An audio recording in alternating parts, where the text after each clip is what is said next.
Hey everyone, Joe here from buildassetsonline.com. And before we get into this interview on e-commerce SEO, I wanted to, do a little bit of an intro because at some point during the interview, it sounds a little bit like a debate, and that's simply because when it comes to SEO, I tend to have opinions based on my experiences and what I've learned and what I've seen be effective, different than other people. SEO varies greatly by industry and then also by specific website.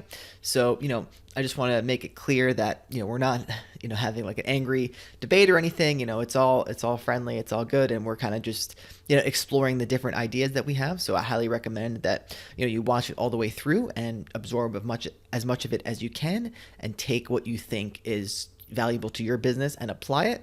And I also wanted to mention something that came up.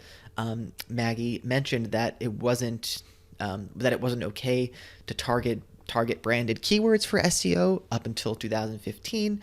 I wanted to clarify. I don't think that's true, because otherwise, how would retailers, like for example, if Toys R Us is trying to sell Mattel toys and Mattel toys doesn't really sell on their website, big retailers go after branded terms all day long, whether it's SEO or Google Shopping. So I think there was a little bit of a miscommunication there. So I just wanted to clear that up because branded terms are a big thing of what we do in our business, because if you're selling a brand, if you're drop shipping a brand, you want to make sure that you have the highest visibility possible for that brand.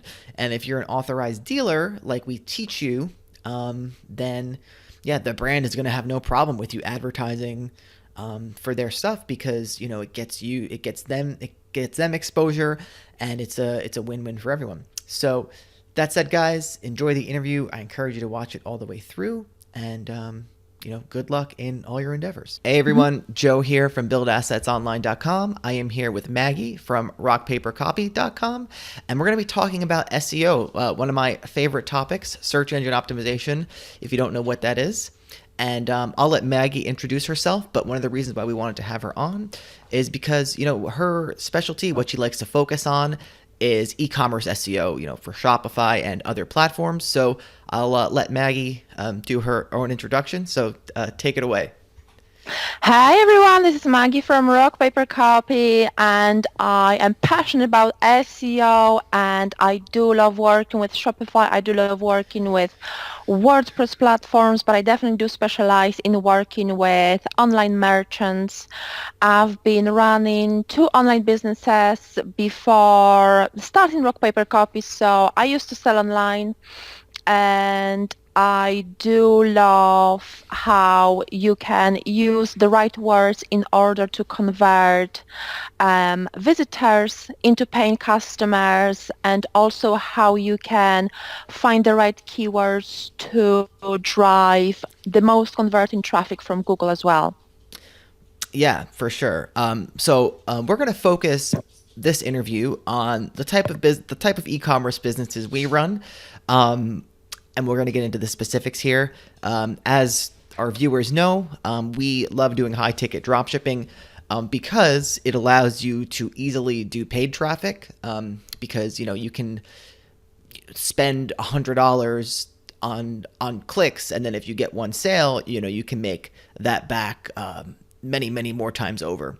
So that said, one of the first questions I wanted to ask you, Maggie, is one of the best ways to convert for high ticket dropshipping is by branded terms, and they're pretty difficult to rank for organically, because usually when you type in like a branded term, say you were selling like Huffy bikes or something, and if you were to type in like the keyword Huffy bikes, it would be very difficult to rank for that keyword, because first of all, you're going to see a lot of other online merchants, but perhaps even more importantly, you're going to see the brand themselves show up. So any insight on how we can rank for these branded terms? Yeah, this is a really good question. And I know that in the last few years, it was legal to target those kind of branded terms. You couldn't really target those keywords, I think, before 2015 or 16, something like that. But right now, you can do that in a very smart way, and obviously you can do it to your advantage.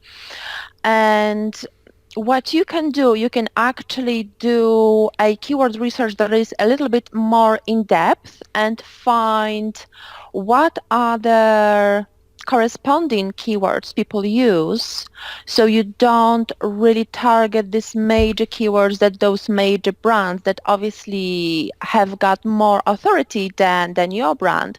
How you can target the same keywords in order to rank on page one, because this is the ultimate goal, isn't it? You really don't want to target the keyword that only gives you a chance of, ending up on page 2 or 3. So here comes more in-depth research. You have to know your domain authority and then compare the websites that are already on page one, their domain authority, and find the keywords that have lower difficulty but still contain those branded terms. So for example, the example you used, what was the example? Could you repeat it? I used the example Huffy. They're like a bicycle brand. Not that we would recommend that you sell their products for your business, but say you were selling Huffy bikes. I mean, they're also sold by a lot of big retailers, but also, the brand themselves has a website, I'm pretty sure. So that was my example, was Huffy bikes. Okay, so you don't want, well, if you search for the keyword Huffy bikes and then you see obviously it's madly competitive, it has got those thousands and millions of searches, but also the websites on page one have got like domain authority of 80. If your domain authority is 10, it would be madness to target this keyword. So you can target a little bit more long tail keywords, such as how to repair Huffy bikes, and then write a blog post, then rank on page one for this blog post, then convert the blog post in order to drive readers into clicking to view your products and view those related products, obviously, to the Huffy bikes. Another way is to, for example, find a keyword such as wheels for Huffy bikes if you are selling separate wheels, or seats for Huffy bikes, or how to look after your Huffy bikes. And obviously this is also a keyword that should be used to promote your blog post. Right. Now, one thing I want to clarify here, if you're thinking about going out and doing this, and I want you to actually expand on this, Maggie. Now, if you were to do a post on how to repair a Huffy bike, actually, that's not something that I would recommend, because not that it's a bad blog post to do. It could be good overall. You can get links to it. It could provide value in other ways. But in terms of selling products, I feel like, and you can let me know if I'm wrong here, I feel like the problem with a keyword like that is that there is very little buying intent behind it. If you're looking to repair a Huffy bike, you probably already have one. But actually, now that I'm thinking about it, maybe if it's totally broken, you'd want to get a new one. But do you follow what I'm saying here? Is that, I personally, when I do keyword research, I'm focused on those high buying intent terms. So, any insight there on maybe some different examples? That is really good. That is really good question. And as you mentioned, this is a keyword with informational intent. That's why I mentioned it has to be linked to a blog post. But then I also mentioned that you have to convert readers into buyers, because you don't want to end up having just someone read your blog post, then leave your website. This is quite negative for SEO. So you have to construct the blog post that will prompt your readers to sign up to your newsletter. When it comes to the traffic, I think only a small percentage of people who visit the website at the first visit actually converts. What they do, they have to see your brand 16, 20, 30 times before they convert. And blog post is really good to get on their radar, because what you can do is get leads from them and then convert them via the newsletter. If they don't buy immediately the moment they land on your website, which majority of people don't do. They have to get to know you. They have to get to know and trust your authority, and blog posts are great for building authority. Right. So it seems like, you when you're, I guess when I like to think about SEO, I mean, at least in the phase we're in now with our stores, is I like to think of immediate. I only want to target those users that are, look, if they're typing in this keyword, there's a good chance they're going to buy now. Like, Mhm. for example, if you were going to do, I like long tail keywords like best X for Y, like maybe like best Huffy bike for mountain riding or something like that. Because I found that you can rank very quickly with those keywords and they have buying intent. Now, what you're saying with those blog posts, like how to repair a bike, yeah, I mean, that might be something I overlook, and simply because it is a bit of a longer term play, and that's totally fine, and it could, but it sounds like the strategy that you're going for is to really kind of build a business's not only like SEO authority, but their authority in the space. Is that correct? Like, you want to really make sure that, if a customer has a question about these products, you want your brand and your website to always be showing up, whether it has immediate buying intent or could be a potential customer in the future, because they're into these sorts of things. Is that correct? Yeah, that's correct.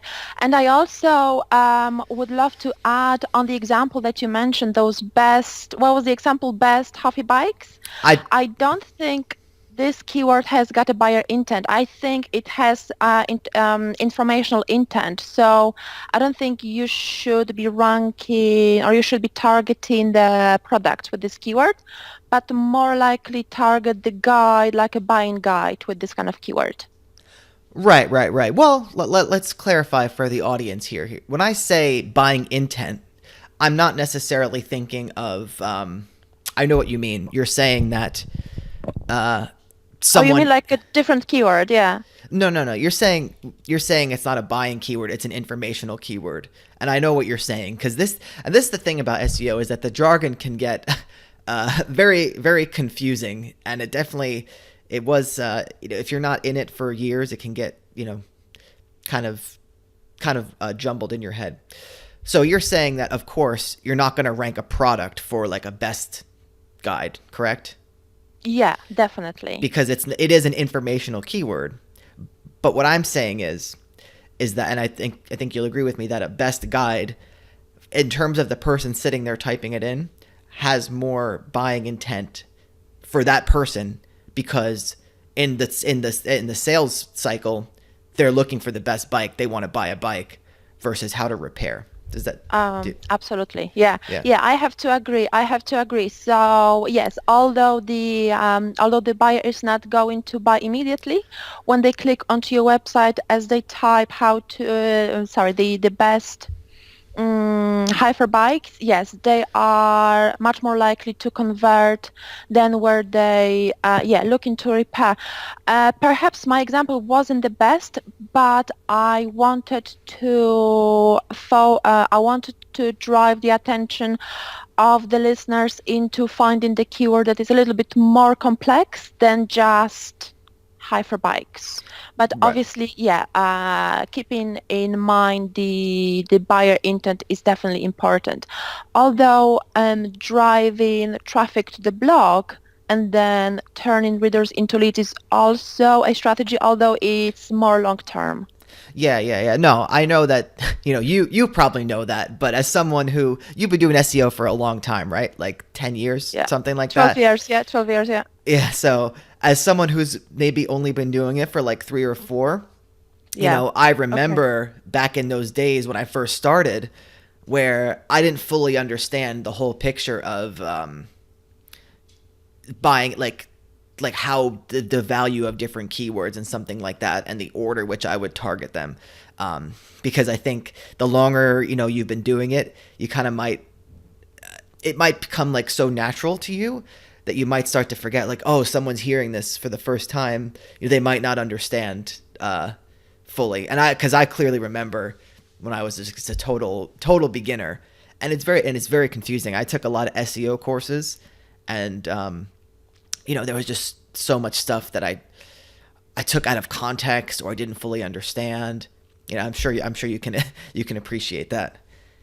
Yes, absolutely, absolutely. So yeah, I'll try. Yeah, it can be so confusing. SEO is such a confusing thing, and additionally, because it changes every year, so it feels like if you've done SEO 2 years ago, and suddenly you might find that you completely don't understand because Google has different requirements right now. So yeah, it is definitely confusing.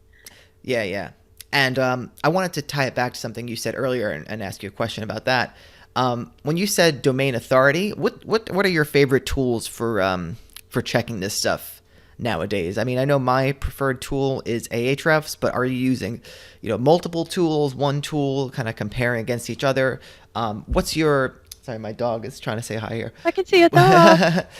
What's your methodology for measuring how Google views a site in terms of authoritativeness and how well it's going to rank it? Well, my favorite tool that I use it for almost everything is Moz Pro. I absolutely love it, love it, love it. Ahrefs, I don't use it because I don't focus on backlinks. I did try a SEMrush for a while, but it's not as in-depth as Moz. And Moz obviously developed the domain authority element. So obviously it's perfect for measuring domain authority for the websites. So, if you're not focusing on backlinks, how would you improve a website's domain authority? Yeah, backlinks are good for domain authority if this is the goal for yourself, but what I don't just go out the world and think about creating backlinks. What I think about is creating content, for example, contribute to blog posts, contribute to podcasts, and build my kind of trust in the SEO niche, build my authority, because just because someone, just because a website has got a link somewhere buried, in the back pages to my website, doesn't mean that, hello, that the clients will actually care about the backlink. What they will care if they hear, for example, the podcast, if they listen to your podcast and hear the tips, that goes a little bit deeper than just seeing a backlink. Right. That's something I can definitely relate to with this business. So not when I say this business, I mean our kind of personal venture, like Build Assets Online. It definitely is easier to focus on like that whole thing, put the content first. Like content is king. You should be going on podcasts. You should be doing all that stuff. And, I find that you're right in the sense that if it's your main business, like I'm sorry, if you are the face of the business, it's fantastic, because I do feel that it's great for, developing a relationship with your listeners and readers and stuff like that. And, it definitely is the best way to drive conversions. But what we found is that with our other businesses, if we're not the face of the business, we're not going to go on a podcast or anything like that. So it becomes a little bit more, you're kind of playing a different game. So do you have a bit of a different set of recommendation for your clients or, people you're helping if they don't want to be like the face or go on podcasts or anything like that? Interesting. I did not know about it because I've only started building my personal brand less than a year ago. But I suppose it does make sense. If you want to be, private, as majority of people do that run online businesses, you mean how to do that if they want to build authority, if they want to get backlinks, right? Yeah, I think, well, I kind of view it as two different categories. So in one way, if you're the face of everything, you can probably go on podcasts, do guest posts, create great content around the web, and have it be reasonable that it's going to drive customers and visitors to your site. But and I think it's not only, I think there's other situations where you may have to build backlinks if you want to get that traction, because like you said, at some point, if you want to rank for your best ranking for your best converting terms, you're going to need backlinks at some level. I mean, I do not specialize in backlinks, so I definitely wouldn't want to start advising your listeners on the backlink building. However, if they want to go that route, there are a number of different ways that you can build backlinks. But because this was never my priority, I probably wouldn't be able to advise on Yeah. how to get started with it. Yeah. Yeah. No, that's totally fine. I guess I was just trying to point out to the listeners that, if you are building an e-commerce store, there are multiple ways. There are multiple ways to go about it. And when it comes to SEO, there are some industries where you don't have to build links, and not that you don't have to, but not that it wouldn't help, but there are some industries, like if you were going to go into like the gambling industry, there's just no way you're competing with a bunch of other black hat SEOs. So I don't, you're kind of playing a different game is what I'm trying to say. And that's one of the things that can make SEO so confusing, is that there's so many different, depending on the industry, it can vary greatly.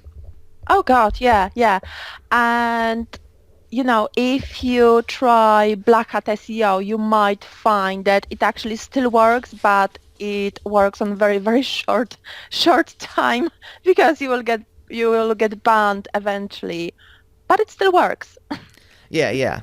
I'm definitely not advising any sort of black hat tactics per se. No, It's just, it will get cut off. yeah. It will get cut. So let me ask you this: without backlinks, so you seem to specialize in the copy side of things, right? Absolutely, yes.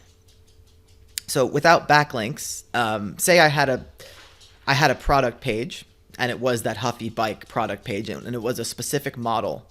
What kind of things do you recommend doing without backlinks? And I know, based on my Google shopping or based on my Google ads, that is my best converting page. People search for this, they convert for it, so I want to rank for it organically. So what kind of things can we do to boost that product page without backlinks? In terms of organic SEO, right? Yeah, because you're already paying for some of the traffic. Now you want to rank for it because it's such a good converting page. Okay, so obviously you know that this product page is good converting page. What you can do to boost it is to find which of your pages have on the website, which of your pages have got higher page authority than this particular product page, and the link from those pages to this product page, it will automatically improve the ranking through the internal links. Right. So instead of backlinks, just use the internal links within the website. It also helps, definitely. Link to the products from the homepage. Right. Linking. Yeah, I would say linking from the homepage is definitely important. Linking from the internal pages is definitely important. And I guess what you're trying to say is you should be building up those, you're not going out and building backlinks, but do you find that your stuff that you're doing naturally gets backlinks? I think I do. I think I've got a very, very good mix of follow and non-follow backlinks. So this is what Google is really looking for. Majority of the backlinks, when you start building backlinks, you will find that they have no follow value, so they don't really improve the SEO score. And if Google see that, for example, 60-70% of your backlinks are no follow, so this is quite a natural mix. That can also trigger penalty, which can affect your organic score. Um, what I found is working through blogging. Unfortunately, I will go back to blogging because I found really, really good and fast results of getting to page one through blogging. And then once you rank your blog post on page one, you can link from this blog post to the product page. But this is a little bit a round way of building your organic ranking faster and obviously much cheaper than through buying backlinks.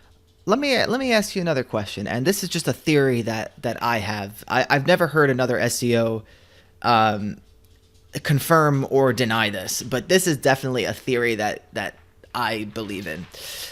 Do you think that Google nowadays only um, when we're talking about page authority and domain authority, those are metrics from other tools, right? Like Moz and Ahrefs, and really they don't mean anything in Google's backend. To the Google search engine, they don't care about your Moz domain authority. They don't care about your Ahrefs domain rating. Now, my theory is that when you have a page that gets a lot of traffic, so say you have a blog post on how to repair a Huffy bike, and it's getting 100 visitors a day. In terms of Google's eyes, do you think that holds a higher authority than a page that gets than a page that gets 2 visitors a day and has a lot of backlinks? Do you see what I'm trying to get at? I said that's a really good question. That's a really good question. Now, if a page has got a lot of backlinks, I don't think, and a little content, I don't think it holds bigger authority for Google than that has got a lot of great content but fewer backlinks. That I'm 100% sure, definitely, because Google will always look for more content than just backlinks. Right. And so, in your estimation, how does Google evaluate good content? Because I mean, I'm in the camp that they definitely don't read it, because I mean they don't evaluate it like a human would. So how do they evaluate good content and figure out what it is? This is a really good question, and I could talk about it for like few minutes. So basically, Google, what they do, they try to mimic exactly how human would read. So still they cannot read the content as human would, but they invest serious money into guessing how the human would read it. So they test how the visitor to this particular page, how they behave before clicking on the page, how they behave on the page, and how they behave after leaving the page. So for example, if they search for this particular example, how to repair, is it half a bike? I don't know the term. Yeah, we can. Huffy bike. It's I don't know. Half a It's bike. How, yeah. how do you spell it? How do you spell it? Huffy. Huffy. Okay, I'll know that. Okay, I'll know that now. Huffy bike. Okay, so how to repair the Huffy bike? If the visitor types it into Google and they click on your search result, and for example, your website is the third one that they click on. If they spend on your article on this page, let's say 3 minutes, 10 minutes, 12 minutes, and they click back and they don't click any more search results, it means that they found your content the most satisfactory. They found the questions they were looking for on your page, and that's how Google evaluates that this content is the most useful and most valuable. Yeah, for sure. And then in theory, they definitely give that a greater weight when you're passing that internal link juice to your to the products that you want to rank. Absolutely. And if more people behave the same way, then Google promotes this particular page higher and higher and higher in search results because it can see that this page is relevant to this particular search, and because Google wants to show the most valuable and the most beneficial content to their users, it obviously will be showing this page at the very top if possible. And then if you have links, internal links from this blog post to the product page that you want to promote, it will naturally help this product page improve the ranking as well. For sure.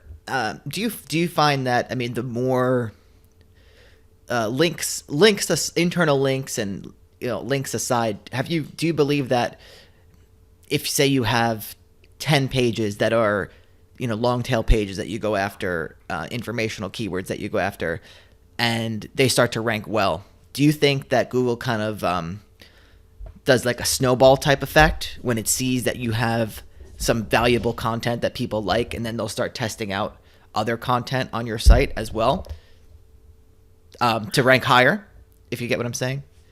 Yeah, that is a good question. I think it's more kind of long-term game, but it won't work as a snowball, but like very cautionary snowball in terms of Yeah. Google. So Yeah. it won't be like immediate effect, but it perhaps definitely will help in some way. Yeah. Yeah, that's definitely what we found on our content sites. So we have like a whole portfolio of different websites. Not all of them are e-commerce sites.